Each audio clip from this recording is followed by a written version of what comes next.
কোটা সংস্কারের দাবিতে ছাত্রছাত্রীগণ আন্দোলন শুরু করেন।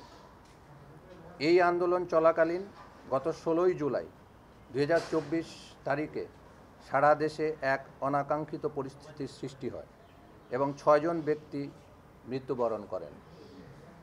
তৎপ্রেক্ষিতে গত 18ই জুলাই 2024 তারিখে সরকার the Commissions of Inquiry Act 1956-এর 3 ধারা ক্ষমতা বলে আমাকে বাংলাদেশ সুপ্রিম কোর্ট হাইকোর্ট আমাকে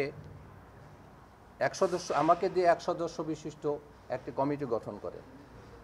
গত 16ই জুলাই 2024 তারিখে 6 জন ব্যক্তির মৃত্যুর কারণ উদ্ঘাটন ও তাদের মৃত্যুর জন্য দায়ী ব্যক্তিবর্গকে চিহ্নিতকরণ এবং 5 থেকে 16ই জুলাই 2024 সময়ে সংগঠিত অগ্নিসংযোগ, লুটপাট, সন্ত্রাসী কর্মকাণ্ডের তথ্য প্রমাণাদি 6ই আগস্ট 2024-এর মধ্যে সরাসরি ডাকযোগে ইমেইলের মাধ্যমে প্রদান করিতে পারিবেন।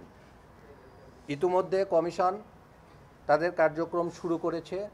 তারই আলোকে আমরা আজকে কমিশনের প্রথম মিটিং করলাম এবং আমরা বিভিন্ন নাগরিকদের কাছে গণবিজ্ঞপ্তির মাধ্যমে তাদের কাছে যে সকল তথ্যাদি আছে সেগুলো আমরা আহ্বান করব। সেটা কি পদ্ধতিতে হবে সেটা আপনারা গণবিজ্ঞপ্তির মাধ্যমে জানতে পারবেন। আর এমনিতে কমিশনের কার্যক্রম, দৈনন্দিন কার্যক্রম আপনারা প্রেস বিজ্ঞপ্তির মাধ্যমে আমরা জানিয়ে দেব।